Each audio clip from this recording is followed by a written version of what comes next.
I do have a great influence on that. And I think some of the things we could do, we could save a lot of taxpayer dollars. No one's talked about it. But we have a lot of state agencies that we could roll into the Texas Agriculture Department and shrink government.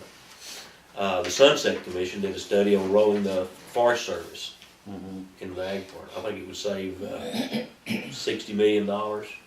Texas Animal Health Commission, the veterinaries, we actually rolled in the structured pest control and the ARC, Office of Rural Community Affairs, and stuff like that. So there's some consolidation there where we could have some cost savings. And I could advocate for that. Can't make it happen, but I can sure tell my buddies, hey, you need to take a look at this. You could really save some money in the budget.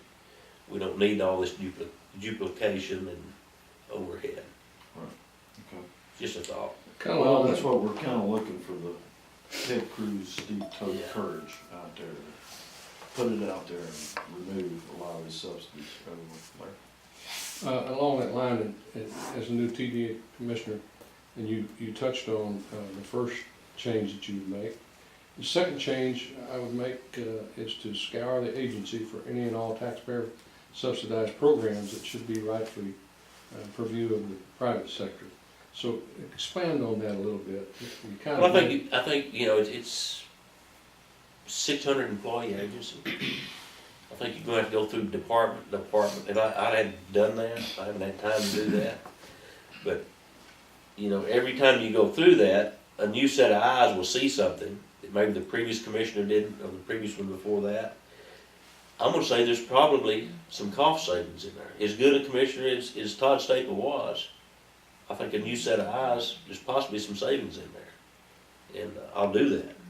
I can't tell you until I, dig into it, how much or what it's going to be, because I haven't gotten there yet. But just historical fact, when that happens, a fresh set of eyes and a fresh set of administration will find some dead wood that can be pruned out.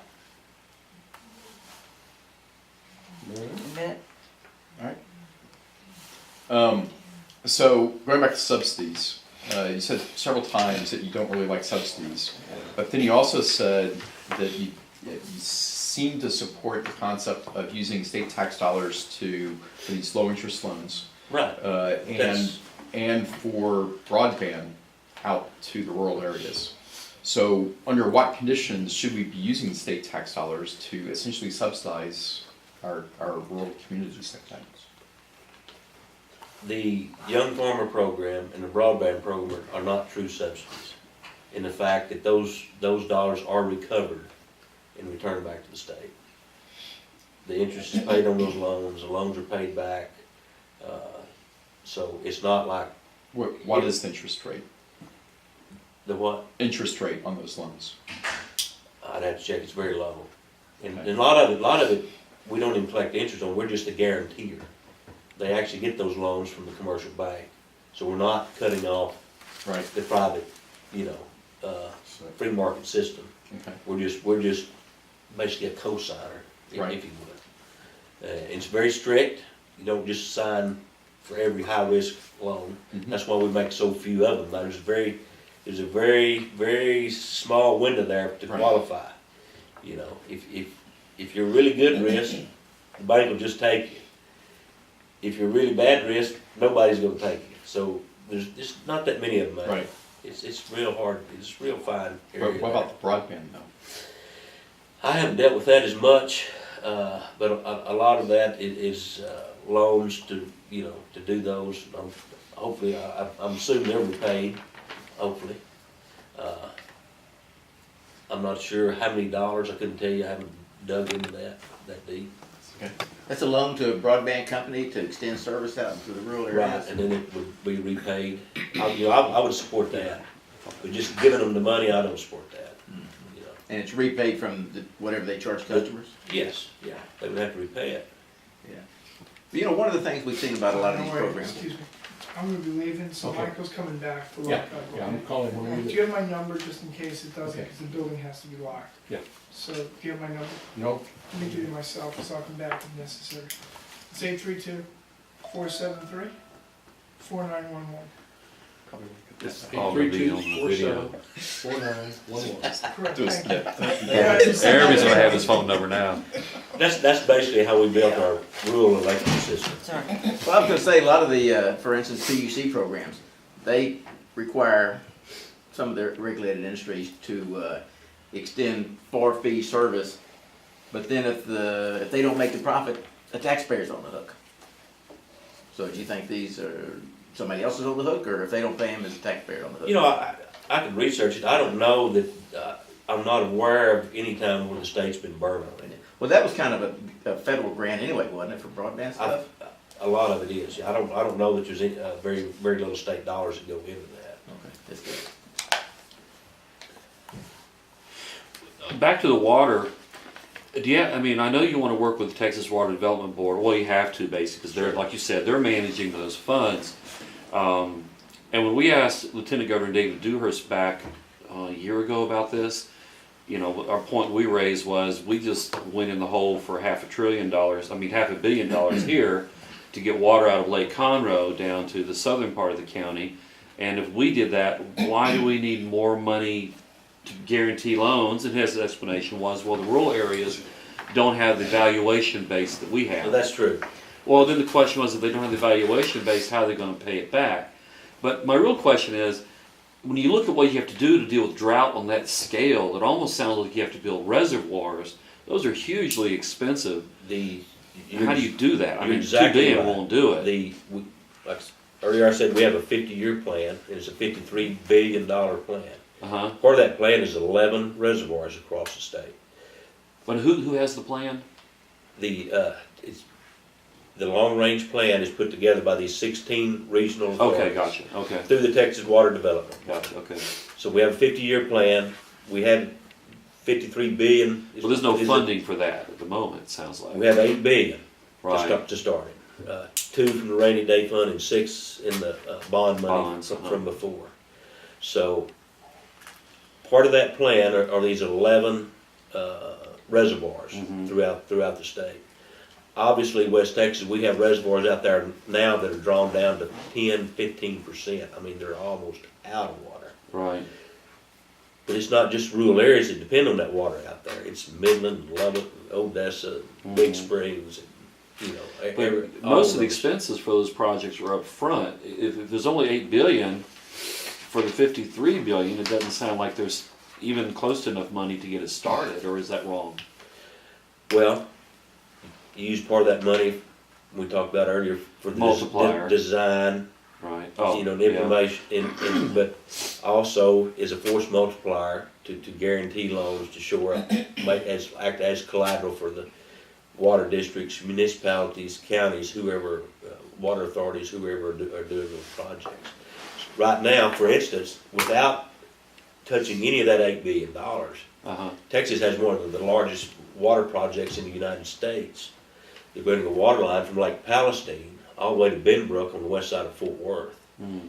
And it's a $2.3 billion project, but it's a 20-year project. But that's for an urban area, sounds like, right? Not From Palestine, into there. rural. But if they get the water they need, that might let them, not in that case, but the rice farmers, Uh-huh. let some water flow down to them, hopefully. Mm. I was a very reluctant supporter of this last Proposition Prop 6. Uh-huh. The legislature, spent It another always 22 seems billion. piecemeal. You know, like you said, there was the 6 billion, that was supposed to be the end of it. No, now there's 2 billion. Well, and the truth is, we need 53 We billion. need 53. And see, the legislature and no one is really telling us that story. It's like they're just doing a little bit. Why? It makes us very suspicious when they're doing a little bit at a time. We feel like we're being led along, I understand. and they're still not doing the job. Well, we don't need the whole 53 billion projects completed today. Right. For instance, you don't want to build a lake that we don't need today and then let it silt in. Mm-hmm. Well, we actually don't need it for another 15 years projected. So that's why it's so important. I think that the agriculture commissioner be on top, have another set of eyes Mm-hmm.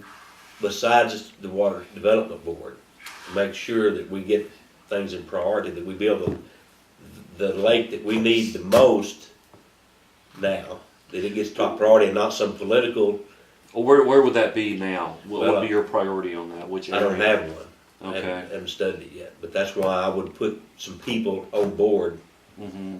A water engineer is a deputy commissioner, Right. independent of the Water Development Board. Okay. I think it's very important that we have another set of eyes over watching that program instead of just three guys. And they're probably all three fine guys, but no guarantee that 10 years, 20, 30, 40 years from now they will be. Right. We don't know. Thank you. Okay, back to the disasters. Your comment was, well, I forget exactly how you put it in here, but in context of dealing with FEMA and so forth, that Texas TDA should have the overall coordination responsibility. Fortunately, hurricanes, things of this nature, are infrequent. And so I see a scenario similar to your ranch, 14 regular employees, and then you go up to 60 when it's time to Right. bring those trees in. So Texas Department of Agriculture, how are you going to do the staffing shift? Because government agencies can't do those staffing shifts like private industry can. Well, and I may have misled you if I led you to believe that it would be a staffing shift. You would use in-house staff. If you had to, you'd put them off of what they're doing.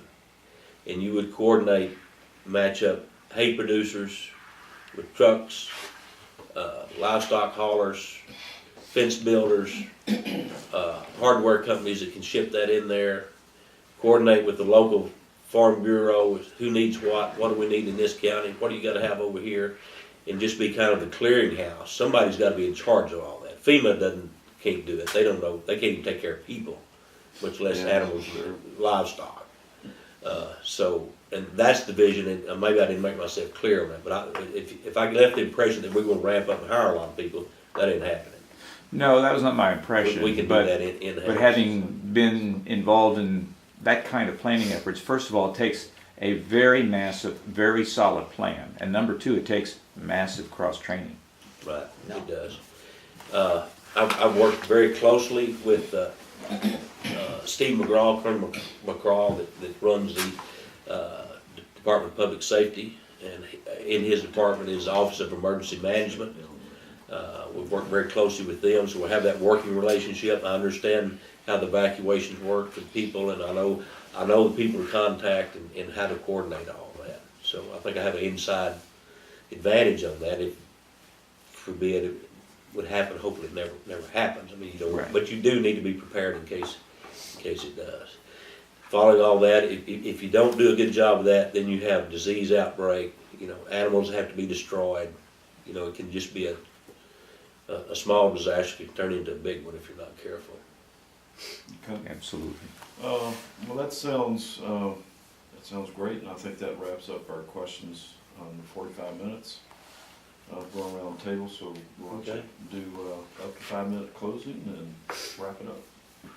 Well, you know, I appreciate your time and your consideration, and I'm certainly, we've got a lot of good endorsements, but I'd certainly love to have this one. It means a lot. This is a very important county in this race. You know, y'all are kind of the big hook and bull down here, as we say out where I'm from, you know. Whatever y'all do, the rest of the herd kind of follows. So it is important. You know, I will work hard as ag commissioner. You can look at my record in the House. You know, we've had a record of serving agriculture. We stopped urban encroachment. I waged war on feral hogs, which caused $500 million damage a year. You know, I've done food safety. I mentioned about stopping the feeding of slop to hogs. Yeah. I put an end to that. Very dangerous situation. Hogs carry hoof and mouth disease and cholera and everything else that can be spread very easy. And the biggest threat to agriculture and possibly the state of Texas is agricultural terrorism, slipping animal diseases in here and killing our economy. I mean, agriculture is it's the second largest economic driver in the state next to oil and gas. If you want to cripple the state of Texas, just cripple the agricultural industry, and it could happen. So we have to watch out for that. You know, I appreciate your time. You know, go to my website, MillerForTexas.com if you want to find out more in-depth information about me, about my campaign, about where we're headed, about the issues. It's all on there. You can sign up to volunteer on the campaign, to donate, get our updates. We'd love to have as many people as like-minded people involved. There's some people I don't want involved, obviously, but I think everybody in this room is pretty much like-minded. I think we're all conservative, small government people. Mhm. Well, so that's pretty much where I am, where I'm from, and what I've got to offer. Thank you very much. Well, Thank you. Appreciate you Sure. taking our time, and good luck to you. Okay.